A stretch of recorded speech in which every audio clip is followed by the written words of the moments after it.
la'allakum tuflihun. Wahai orang-orang yang beriman, berzikirlah kepada Allah dengan sebanyak-banyaknya zikir agar kalian beruntung. Wa qala Nabi sallallahu alaihi wasallam, akmalul mu'minin imana ahsanuhum khuluqah. Sebaik-baik orang yang beriman di antara kalian adalah yang paling baik akhlaknya. Sadaqallahul azim wa sadaqan nabiyil karim. Subhanaka la ilma lana illa ma 'allamtana innaka antal alimul hakim. Hadratil kiram, saudara-saudaraku, bapak, ibu, adik-adik, anak-anak yang insya Allah semoga selalu dimuliakan dan selalu disayang Allah Subhanahu wa ta'ala, yang kami hormati rahimakumullah.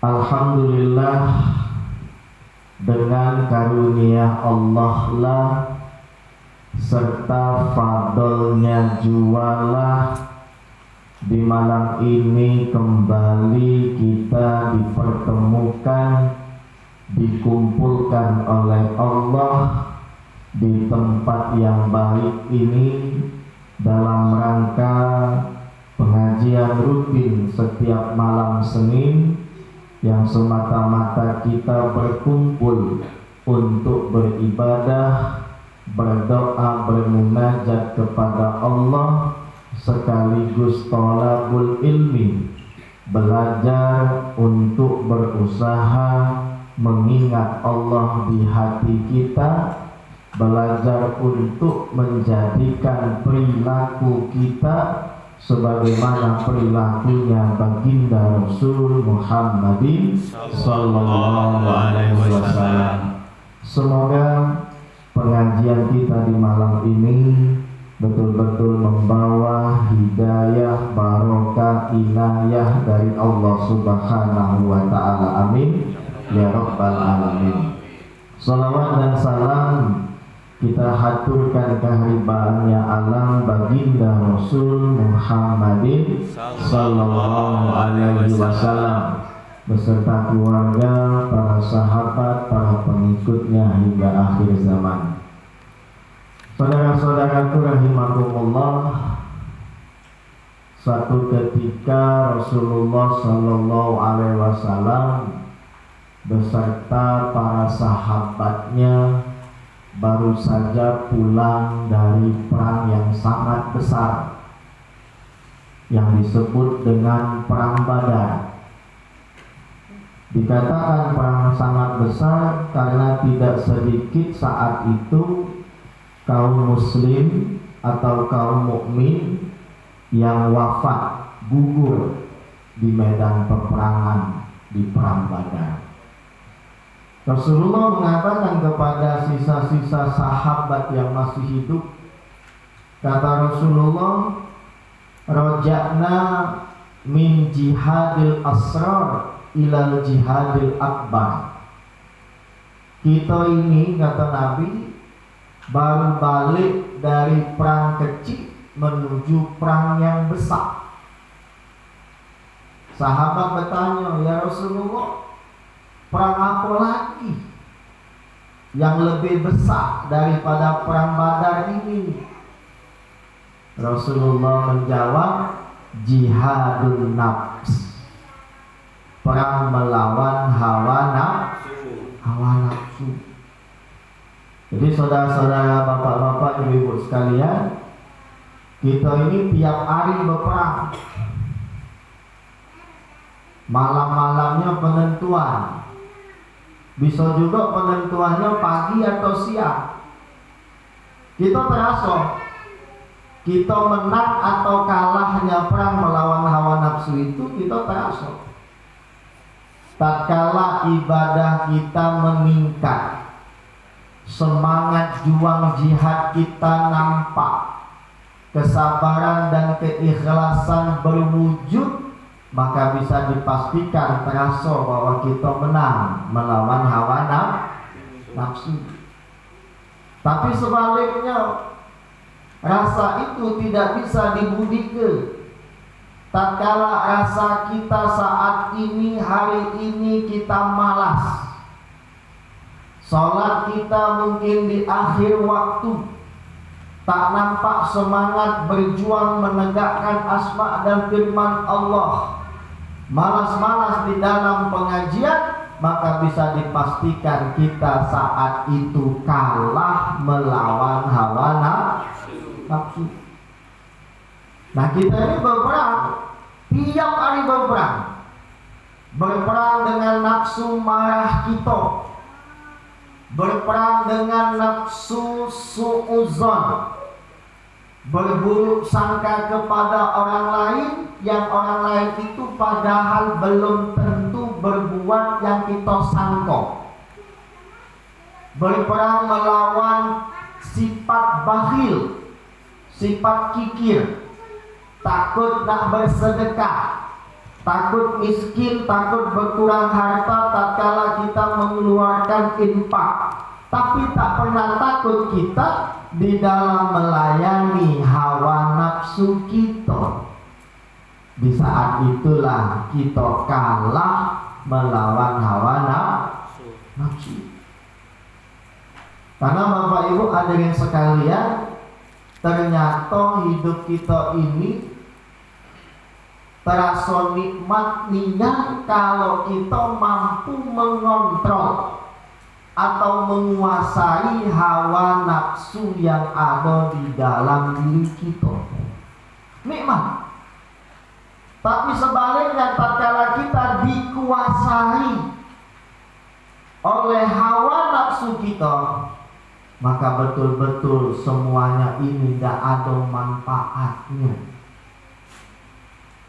Kata wong banyak duit bisa buat bahagia, tetapi tatkala banyak duit melalaikan kita dari ibadah, yakinlah kita ini punya rasa di dalam jiwa itu tidak pernah berbohong. Sebanyak apapun dosa yang diperbuat oleh manusia, tetap di dalam lubuk hatinya yang paling dalam dia memiliki perasaan tidak akan pernah bahagia, kebahagiaan yang diukur dengan harta benda atau materi. Tidak sedikit kita jengok, ada bapak-bapak atau saudara kita mungkin penampilannya sederhana, rumahnya sederhana, pendapatannya kita tahu tidak banyak, tapi tenang menjalani kehidupan dia. Hayya 'ala sholat, panggilan azan ke masjid dia sempat datang berjamaah. Malam-malam di tengah kesibukannya dia sempat melok ngaji. Nikmat ya, itulah nikmat hidup. Ada duit dia dapat sedikit-sedikit dia berbagi, dapat duit banyak-banyak juga dia berbagi. Tidak ada problem. Uang membencinya, uang memfitnahnya, uang ngatoinya tidak jadi masalah bagi dia. Itulah orang-orang yang bahagia di hadapan Allah.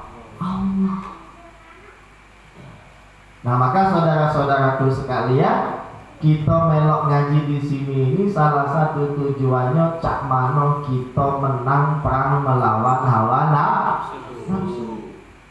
Yang namanya perang itu mesti punya alat senjata. Kalau kita perang tidak memiliki senjata untuk berperang, yakinlah tidak akan pernah menang. Maka apa kata Rasulullah? Senjata yang ampuh. Kata Allah di dalam Al-Quran tadi, Allah mengatakan bahwa hendaklah kamu berzikir. Zikir itu artinya mengingat, memanggil, menyebut. Zikrullah berarti mengingat, memanggil, menyebut nama Allah. Apa dikatakan oleh Allah? Kenapa Allah memerintahkan untuk berzikir? Berzikir sebanyak-banyaknya la'allakum tuflihun. Kata Allah di ujung ayat itu, banyak-banyaklah kau berzikir, banyak-banyaklah kau nyebut nama aku, banyak-banyaklah engkau memanggil, mengenang, mengingat nama aku, maka kamu akan beruntung. Coba kita kaji, di mana letaknya uang yang berzikir itu beruntung? Pertama, yang ayatnya sama-sama kita hafal, sudah akrab di kuping telinga kita. Kata Allah, ala bizikrillahi tatma'innul qulub. Kita punya hati, semua manusia punya hati, dan kebahagiaan, ketenangan itu letaknya di hati, bukan letak di akal, bukan juga letaknya di penampilan jasmania, bukan, tetapi kebahagiaan, ketenangan, kedamaian itu letaknya di hati. Maka kata Allah Subhanahu wa ta'ala, untuk meraih ketenangan itu, untuk meraih kebahagiaan itu, hanyalah dengan berzikir, memanggil, menyebut, mengingat Allah. Tidak ada yang lain. Kita ini kan sudah puluhan tahun jalani hidup, Kata kita kebahagiaan, kesenangan itu tak kalah punya motor atau punya mobil yang belum kita punya, kemudian kita pengen, kemudian dijual oleh Allah. Begitu sudah kepengen, sudah dapat, paling bahagianya sebulan, 2 bulan, 3 bulan, selesai. Tidak bahagia lagi kita. Kedua, kita berpikir kalau banyak duit bisa makan enak di restoran yang mahal. Ternyata diizinkan oleh Allah kita punya duit bisa makan di restoran itu. Ternyata sekejap mata, tidak lama kenikmatan itu lenyap. Betul nggak? Sampai maaf yang sudah bersuami istri. Kata kita berhubungan suami istri itu nikmat, betul, tapi tidak lama. Begitu selesai sudah. Ternyata benarlah sadaqallahul azim. Benarlah Allah yang maha agung atas segala ayat-ayat dan firman-firman-Nya, bahwa ketenangan, kebahagiaan, kedamaian, apapun bentuknya itu bisa diraih hanya dengan mengingat Allah. Di mana kajiannya kok ingat kepada Allah bisa tenang? Karena Allah yang disebut, yang dipanggil, yang diingat namanya adalah Maha segala-galanya. Maka dikatakan oleh Rasulullah SAW, hati itu sifatnya berbolak-balik. Itu disebut kulub. Disebut kulub itu karena dia berbolak-balik. Nah, itu hati. Contohnya kita lihat, kita punya hati. Hari ini kita semangat, iyo, kayaknya kita tuh. Begitu sejam lagi, berubah. Betul nggak? Itulah hati. Kadang sejam yang lalu lesu, kadang kita tidak bergairah. Begitu sejam ke depan, semangat lagi. Itulah hati. Maka untuk menenangkan hati ini ternyata hanya dengan memanggil nama Allah lah di dalamnya, maka dia akan tenang.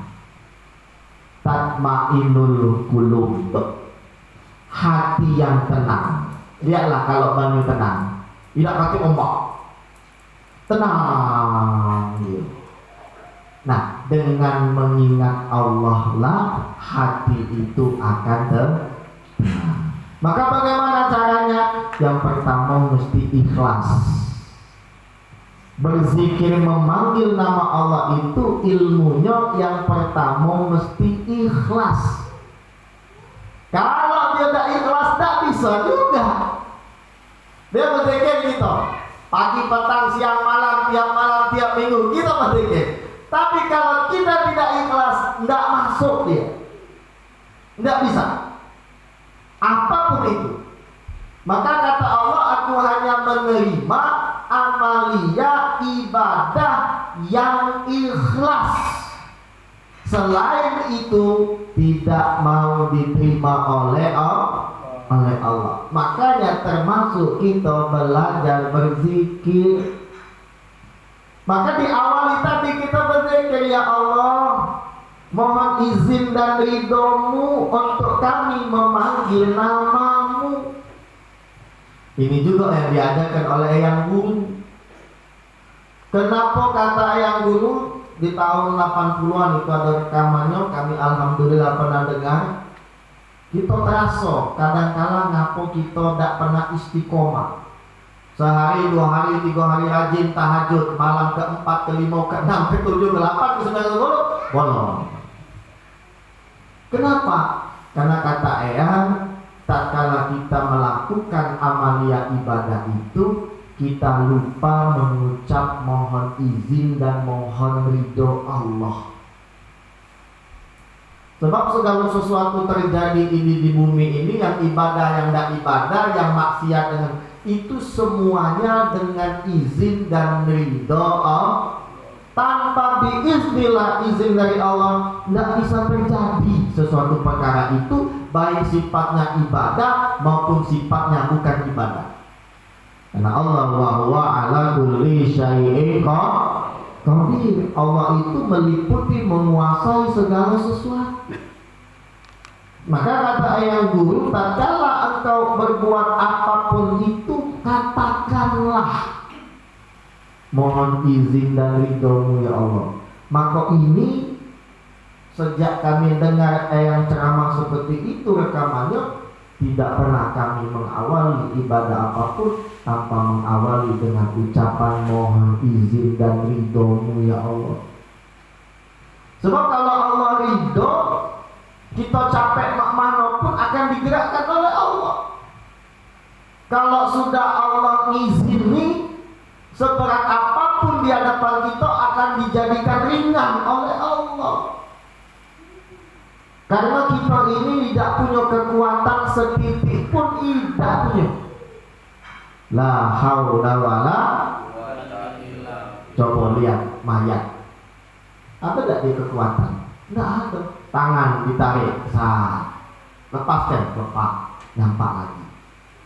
Tubuh kita sakit, coba diangkat oleh Allah sehatnya kita.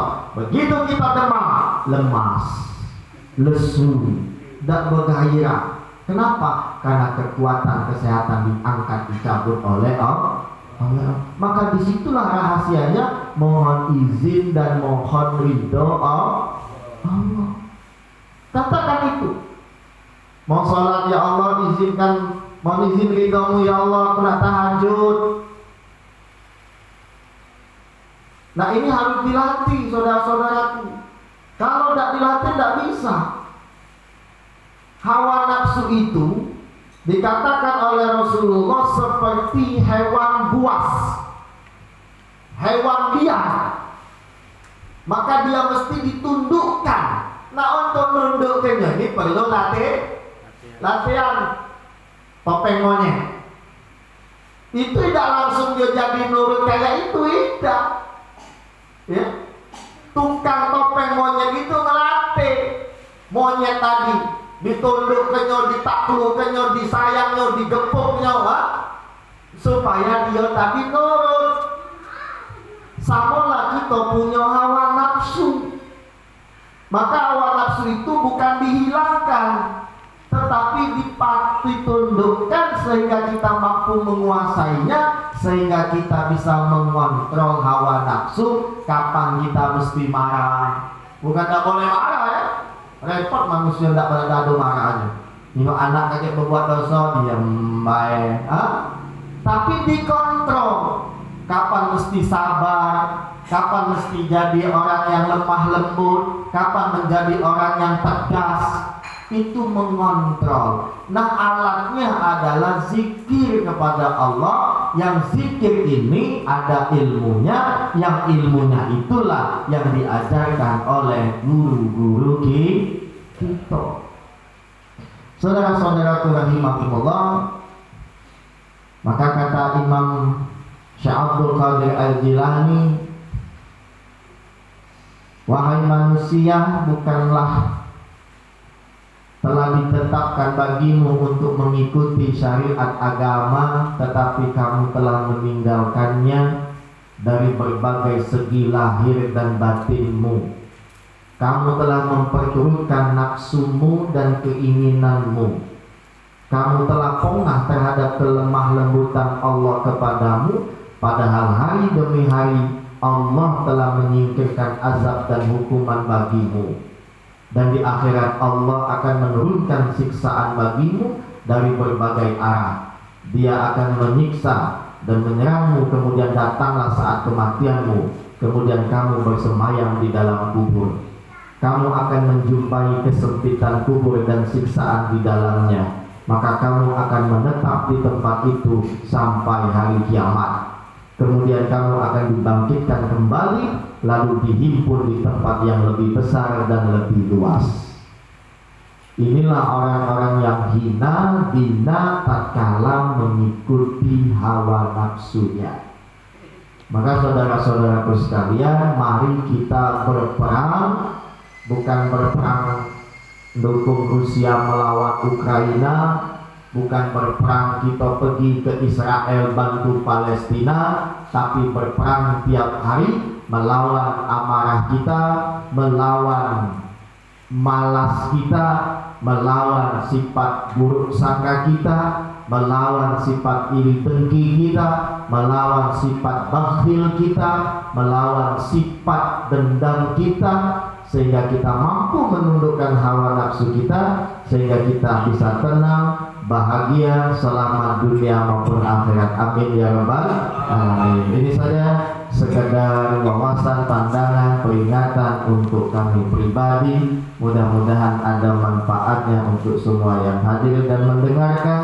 Mudah-mudahan kita senantiasa dibekali oleh Allah kekuatan lahir batin, sehingga kita mampu menundukkan, mengontrol hawa nafsu kita, sehingga nafsu kita menjadi nafsu yang mutmainnah. Amin ya rabbal alamin. Selanjutnya mari sama-sama kita berzikir, memanggil, menyebut nama Allah